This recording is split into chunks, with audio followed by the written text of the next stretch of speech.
نحمده ونستعينه ونستغفره ونؤمن به ونتوكل عليه ونعوذ بالله من شرور أنفسنا ومن سيئات أعمالنا من يهده الله فلا مضل له من يضلل فلا هادي له ونشهد أن لا إله إلا الله ونشهد أن سيدنا وسندنا ونبينا ومولانا محمد عبده ورسوله أما بعد أعوذ بالله من الشيطان الرجيم بسم الله الرحمن الرحيم يا أيها الذين آمنوا ادخلوا في السلم كافة ولا تتبعوا خطوات الشيطان إنه لكم عدو مبين صدق الله العظيم.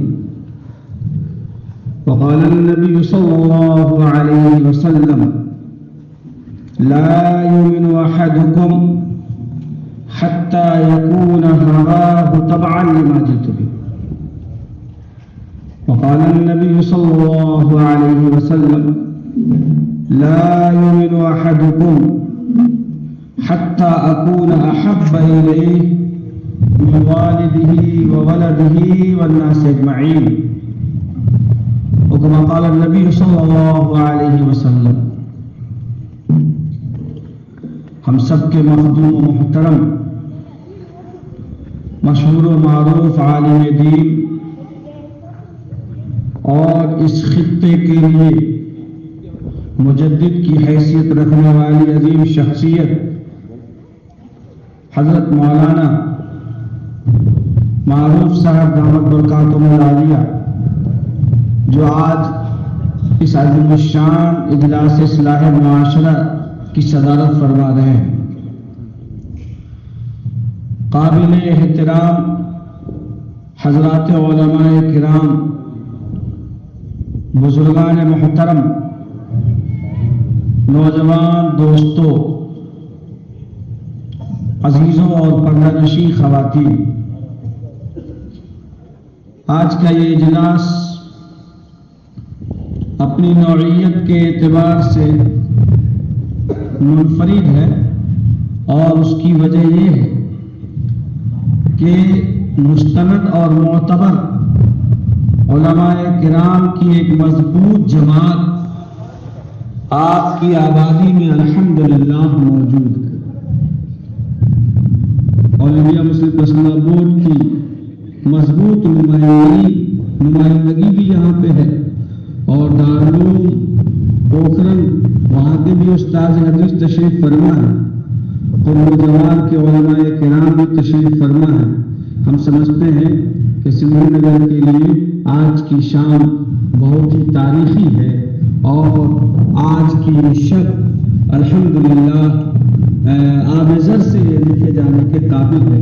اللہ تعالیٰ آپ سبوں کو، یہاں کے نوجوانوں کو، یہاں کے بزرگوں کو اور بطور خاص ہمارے عزیز محترم جناب مولانا مفتی قاضی رحمۃ اللہ صاحب کو قبول فرمائے اور اللہ تعالیٰ آپ تمام حضرات کو اپنی شایان شان بہتر سے بہتر بدلہ عطا فرمائے. حاضرین گرامی، موسم کی ناہمواری بھی نظر آ رہی ہے لیکن ہم سمجھتے ہیں کہ اجلاس اپنے مقاصد میں کامیاب ہو چکا ہے. ہمارے علماء نے جو باتیں کہی ہیں وہ دل کی گہرائیوں سے انہوں نے اپنی معلومات پیش کی ہیں اور بہت ہی کافی شافی گفتگو ہو چکی ہے. چونکہ میری حاضری ہوئی ہے تو مجھے بھی کچھ کہنا ہے، تو آپ اطمینان سے تشریف رکھیں. چند منٹوں میں انشاءاللہ میں بھی کچھ پیغام آپ کی خدمت میں پیش کروں گا. اللہ تعالی ہم سبوں کو عمل کی توفیق عطا فرمائے. آج کے اجلاس میں نے سوچا ہے کہ 3 گزارشات آپ کی خدمت میں پیش کروں. پہلی بات تو یہ ہے کہ اللہ رب العزت نے فرمایا اے ایمان والو مکمل طور پر اسلام میں داخل ہو جاؤ.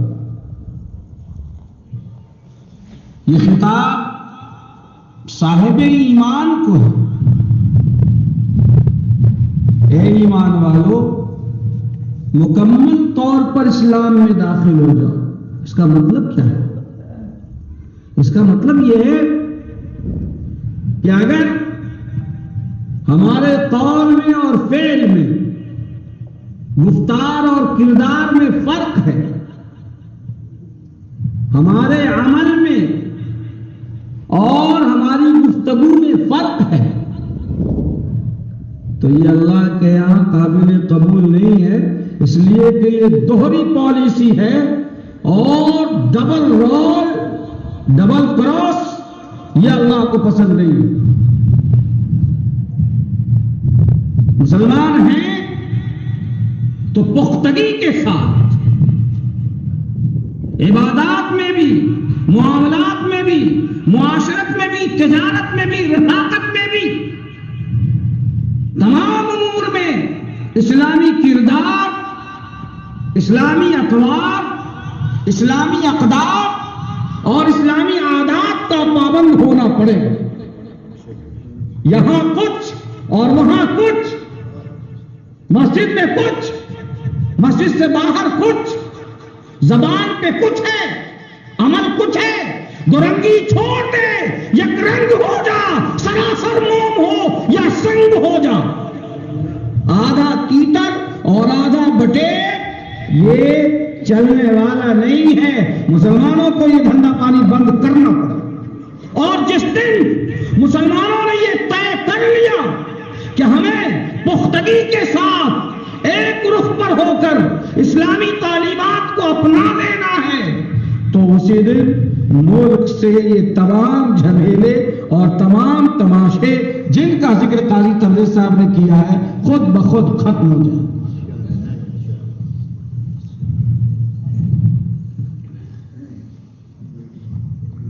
تمام لوگوں کو دشواری ہے کہ طلاق کا مسئلہ، حجاب کا مسئلہ، فلاں اور فلاں اس ملک میں نفقے کا مسئلہ، لپالت کا مسئلہ، ایک دو نہیں درجنوں مسائل ہیں جو نص قطعی کے عین خلاف اور قرآنی قانون سے متصادم ہیں. مسلمان خود طے کر لیں کہ ہمیں اپنی شریعت کو دانتوں سے پکڑ لینا ہے تو کوئی حکومت، کوئی طاقت، کوئی ڈکٹیٹر ہمارا کچھ نہیں بگاڑ سکے. یاد رکھیے، آج اگر پوری برادری کے لوگ یہ طے کر لیں کہ ہمیں اپنے عزیزوں کا نکاح مسجد میں کرانا ہے اور چند لوگوں سے جا کر بچی کو رخصت کرا کر لے آنا ہے، باقی کوئی تماشا نہیں کرنا ہے، تو دنیا کی کوئی طاقت نہیں ہے جو مجبور کرے کہ آپ محرہ کا پروگرام رکھو اور آپ بیٹی والوں کے یہاں 1000 200 300 50 100 آدمی جاؤ. کوئی آپ کو مجبور نہیں کرے گا. ہمیں صرف یہ کہہ دینا ہے کہ ہم مسلمان ہیں اور ہم غلام مصطفیٰ ہیں. آقا مولا صلی اللہ علیہ وسلم نے جیسی تعلیم دی ہے ہم اسی پہ کاربند رہیں گے، ہم آپ کی نہیں سنیں گے. معاملہ حل.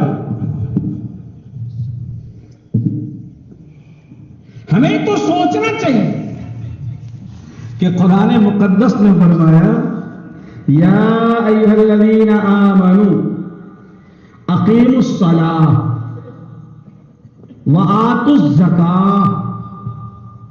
اے ایمان والو نماز قائم کرو، اے ایمان والو زکات ادا کرو. وللہ علی الناس حج البیت من استطاع الیہ سبیلا. صاحب صلاحیت ہو تو اللہ کے گھر کی زیارت کرو اور حج بیت اللہ کرو. یہی حکم ہے. یہ فجر کی نماز 2 رکعت فرض ہے اور مغرب کی 3 رکعت اور عشاء کی 4 رکعتیں فرض ہیں. قرآن کریم کی کس آیت کریمہ سے 4 رکعت اور 3 رکعت اور 2 رکعت ہے؟ اور حضرت فرماتے ہیں کہ اگر کسی نے مارے محبت میں مغرب کی نماز 3 رکعت کے بجائے 4 رکعت پڑھنی تو قابل قبول نہیں ہوگا. بھئی نماز کی تفصیلات، فرائض، سنن، واجبات، نوافل، اوقات کی تحدید، اس کا ذکر تو قرآن کریم میں نہیں کیا ہے. اس کا ذکر آقا و مولا جناب محمد رسول اللہ صلی اللہ علیہ وسلم نے فرمایا ہے. اس کا تعلق اللہ کے قول سے نہیں. یہ الگ بات ہے کہ گفتے وہ گفتے اللہ ابوت نجل حلقوم عبداللہ ابوت وما ينطق عن الهوى ان هو الا وحی یوحی. لیکن ظاہر ہے کہ اللہ رب العزت نے مطلق چھوڑ دیا ہے اور رسول اللہ صلی اللہ علیہ وسلم نے تفصیل بیان فرمائی اور آقا نے ایک اصول بیان فرما دیا، صلو کما رأیتمونی اصلی. حضرت علیہ السلام تشریف لائے اور فرمایا فجر کی نماز پڑھائی، عشاء کی نماز پڑھا اور فرمایا کہ یہاں سے یہاں تک کا وقت اس نماز کے لیے اور امت اس کی پابند. زکوٰۃ کی ہی تفصیل ہے. اللہ نے مطلق کہا زکوٰۃ ادا کرو، کب دینا ہے، کتنے مال پر دینا ہے، جانوروں کی زکوٰۃ کیسے، کرنسی کی زکوٰۃ کیسے، سونا اور چاندی کی زکوٰۃ کیسے، کون سا مال معیار ہوگا اور کسوٹی ہوگی. یہ ساری تفصیل جناب محمد رسول اللہ صلی اللہ علیہ وسلم نے بیان فرمائی. میں بتلانا چاہ رہا ہوں مثال دے کر، لیکن قرآن کا مزاج دیکھیے. اللہ نے فرمایا فَانْكِحُوا مَا طَابَ لَكُم مِّنَ النِّسَاءِ، نکاح کرو ان عورتوں سے جو تمہیں بھلی لگے. کن عورتوں سے نکاح جائز ہے؟ قرآن نے پوری فہرست بیان کی اور فرمایا حرمت علیکم امہاتکم و بناتکم. یہ پوری تفصیل بیان کر دی کہ ماں، خالہ، پھوپھیاں یہ ساری عورتیں تمہارے لیے حرام ہیں. وَأُحِلَّ لَكُم مَّا وَرَاءَ ذَلِكُمْ أَن تَبْتَغُوا بِأَمْوَالِكُمْ. اور یہ جو لسٹ بیان کر دی گئی ہے محرم عورتوں کی جن کو حرام کیا گیا ہے تمہارے اوپر، اس کے علاوہ دوسری عورتوں سے تم نکاح کرو. یہ اللہ نے باقاعدہ خود ہی فہرست بیان کر. غور کیجیے کتنی شادیاں کر سکتا ہے کون آدمی. 4 شادیوں کی اجازت کب ہے، کیسے ہے، کن حالات میں، خود اللہ نے بیان فرمایا. فَانْكِحُوا مَا طَابَ لَكُم مِّنَ النِّسَاءِ مَثْنَىٰ وَثُلَاثَ وَرُبَاعَ فَإِنْ خِفْتُمْ أَلَّا تَعْدِلُوا فَوَاحِدَةً. اور اگر تمہیں ڈر ہے کہ ایک سے زیادہ بیویوں کے درمیان تم انصاف نہیں کر سکو گے، حق ادا نہیں کر سکو گے، تو صرف ایک بیوی پر اکتفا کرو. اور اگر ایک بیوی کا بھی حق ادا کرنے کی صلاحیت نہیں ہے تمہارے پاس تو تمہارے لیے جائز نہیں ہے کہ تم نکاح کرو.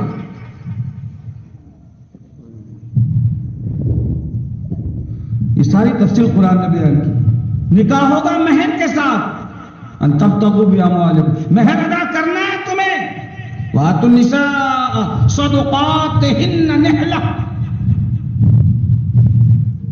بیوی کا نفقہ، بچوں کا نفقہ تم پر واجب ہے. قرآن نے خود بیان فرمایا وَعَلَى الْمَوْلُودِ لَهُ رِزْقُهُنَّ وَكِسْوَتُهُنَّ بِالْمَعْرُوفِ.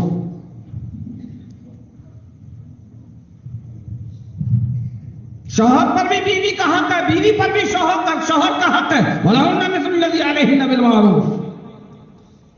اے مردوں، اپنی بیویوں کو ہاتھ پوچھنے کا رومال مت سمجھو، اسے نوکرانی نہ سمجھو، اسے خادمہ نہ سمجھو، اپنے آپ کو آقا اور مالک نہ سمجھو. وَعَاشِرُوهُنَّ بِالْمَعْرُوفِ.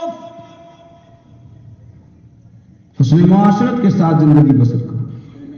یہ ساری تفصیل قرآن نے بیان کی ہے، اس لیے اس کی اہمیت کو سمجھیے.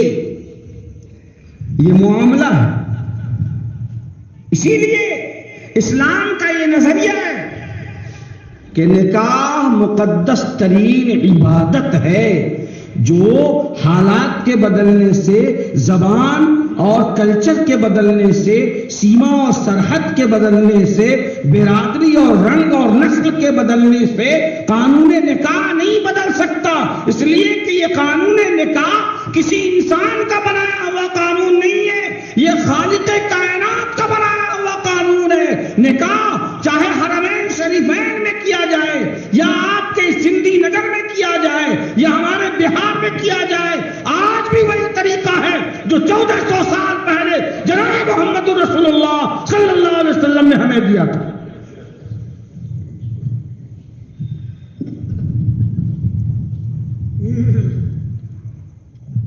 اس لیے نوجوانوں سے میں گزارش کروں گا اور ذمہ داروں سے میں اعلان کہوں گا کہ ہمیں خود طے کرنا ہے کہ ہمارا سماج، ہمارا معاشرہ اور ہماری سوسائٹی کدھر جائے گی، یہ طے کیجیے. اگر ہم مسلمان ہیں تو مکمل طور پر ہمیں اسلامی تعلیمات کو اپنانا ہوگا، تب کام چلے گا. آج اگر حجاب کی بات ہے، جیسا کہ ہمارے قاضی صاحب نے فرمایا، اور بہت گرما گرم معاملہ اس وقت ہے، اور حجاب نہیں، کل جانے کا ہی مسئلہ آیا تھا، پھر آنے والا ہے، اس کے بعد یونیفارم سول کوڈ تیار ہے، یکساں شہری قانون، یہ سب حالات آتے رہے. یہ کفر و حق اور باطل کی کشمکش، کھینچا تانی اور ٹکراؤ، یہ کوئی نئی بات نہیں ہے، زمانہ نبوت سے شروع ہوا ہے، اور جب تک صاحب ایمان اس زمین پر رہیں گے حق و باطل کی جنگ لڑتے رہیں گے. یاد رکھیے، اور ہمیں ناکامی نہیں ہوگی. ہاں، ناکامی تب ہوگی جب ہم خود ہی اپنے ہاتھوں سے اپنی شریعت کا گلا گھونٹ دیں. یہ اسلام بڑھنے کے لیے آیا، پھیلنے کے لیے آیا. یہ اسلام دبنے کے لیے اور مٹنے کے لیے نہیں آیا.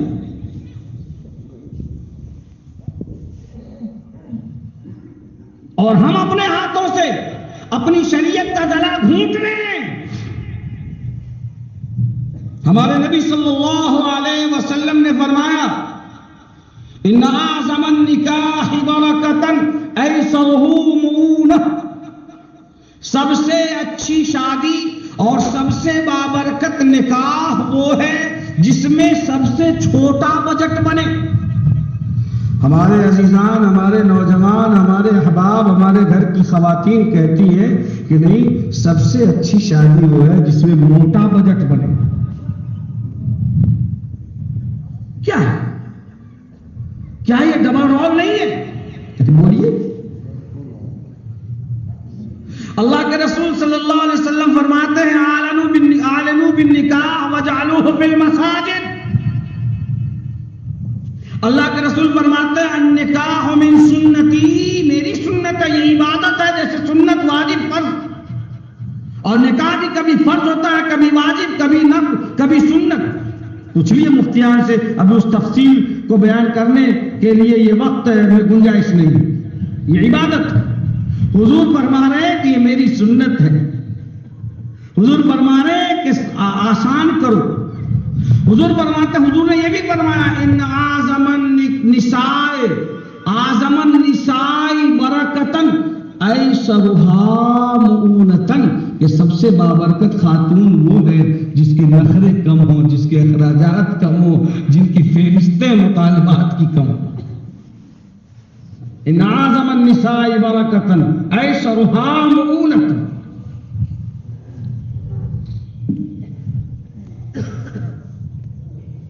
ہم سب نعرہ لگاتے ہیں کہ ہم سب غلامان مصطفیٰ ہیں اور الحمدللہ ہیں، اور یہی ایک نسبت اور یہی ایک رشتہ اور یہی ایک لگاؤ ہماری ہماری نجات کی ضمانت ہے. تو محبت تو ہے. یہ کیسی محبت ہے کہ حضور فرماتے کچھ ہے، حضور کا عمل کچھ ہے، اور عاشقان رسول کا عمل کچھ ہے. یہ تو دھوکہ دھڑی والی بات ہے. یہ تو دھوکہ دھڑی والی بات ہے. ایک عشق تو وہ تھا جو مجنوں کو لیلا سے ہوا، تو لیلا کی گلی کا کتا بھی نظر آئے تو مجنوں اس کو پکڑ کے بوسا دے. امرو علی الدیار دیار لیلا وقبل زلجدار وزلجدار. کبھی اس دیوار کو چوم رہا کہ کیوں پاگل ہو، دیوار میں کیا رکھا ہے؟ میرا یہ عام دیوار نہیں ہے، یہ لیلا کے محلے کی دیوار.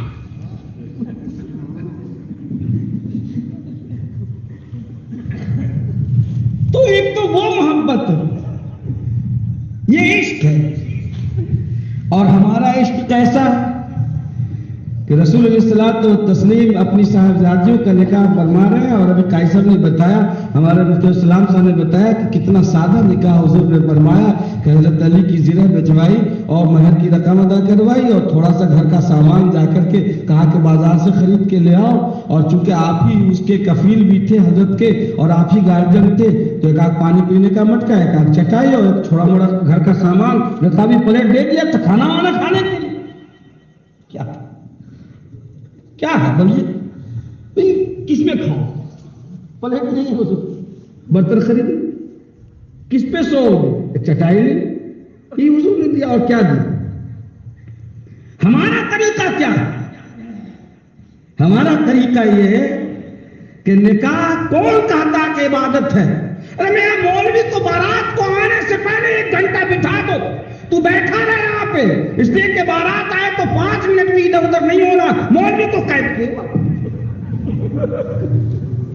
میں مغرب بعد بلاؤ، 10 بجے مہمان آ رہے ہیں، میں جانے تو کہاں بیٹھا رہا؟ نکاح کون پڑھا رہا ہے؟ پھر تلاشنا پڑے گا۔ سب سے سستا ہے، بتائیے صاحب، کمال۔ اور وہ آ رہے ہیں اور لڑکے اس پہ ڈانس کر رہے ہیں اور ناچ رہے ہیں اور تماشا کر رہے ہیں اور ڈھول گاجے باجے بجا رہے ہیں اور کہتے ہیں کہ مسلمان ہیں۔ یہ کیا دھندا ہے بھائی؟ حضور نے فرمایا اولم ولو بشاتن، نکاح کے بعد ولیمہ کرنے کی ذمہ داری لڑکے کی ہے، اگر وہ ساتھ ہے تب، واجب نہیں۔ ہم نے طے کر دیا کہ صاحب آپ جو فرمائیں، رسول اسلام کا فرمان یہ ہے کہ ٹھیک ہے بابا صاحب، لیکن ہم تو 100 آدمی آئیں گے، ہم تو 50 آدمی آئیں گے۔ 50 بولا اور 75 پہنچ گئے، چلتا ہے، ہمارے باپ کی جاگیر ہے، چلتا ہے، تو کیوں آگے کھانے اس کے یہاں؟ کیوں آئے؟ شرم نہیں آتی تمہیں؟ زبردستی چلے گئے ہو، اور حضور کی زبان میں تم چوری سے بغیر دعوت کی جاتے ہو، چور بن کر، اور کھا کے منہ پہ تاؤ مارتے ہو اور ہاتھ پھیرتے ہوئے نکلتے ہو ڈاکو کی طرح۔ شرم نہیں آتی؟ لٹیرے ہو۔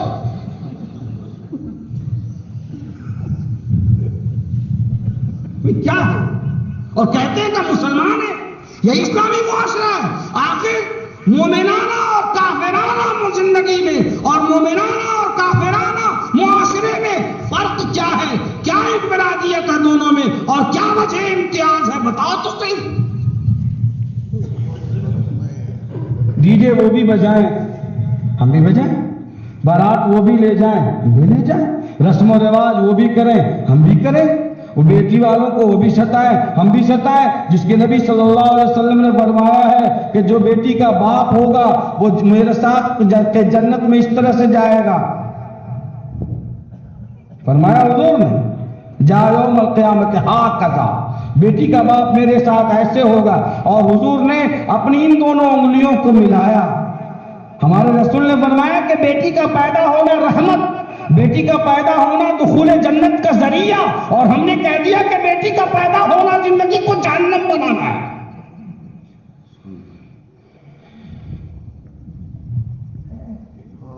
اس لیے اگر مسلمان چاہتا ہے کہ اس ملک ہندوستان میں اس طرح کے تماشے نہ ہو جو اس وقت ہو رہے ہیں، تو ضروری ہے کہ خود ہم اپنی شریعت کو پختگی کے ساتھ پکڑ لیں۔ کیا انشاءاللہ ہم سب ایسا کریں گے؟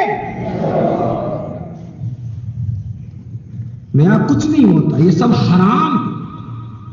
ابھی فرمایا انہوں نے کہ وراثت، ہم یہ سمجھتے ہیں کہ ہم نے کنیا دان کیا، مہادان کیا، صوفہ اور یہ اور وہ اور ساری چیزیں اور ڈیمانڈ ہو یا نہ ہو، جہیز اور گاڑی اور سب چیز دے دیا۔ ہم سمجھتے ہیں کہ ہم پاک صاف نہیں ہو سکے۔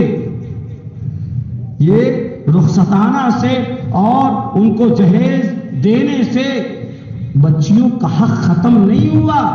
قرآن نے جائیداد کے بٹوارے کے ایک ایک پوائنٹ کو خود اللہ نے بیان فرمایا ہے، اور رسول اللہ صلی اللہ علیہ وسلم کی تشریح پر نہیں چھوڑ دیا۔ یوصیکم اللہ فی اولادکم للذکر مثل حظ الانثیین،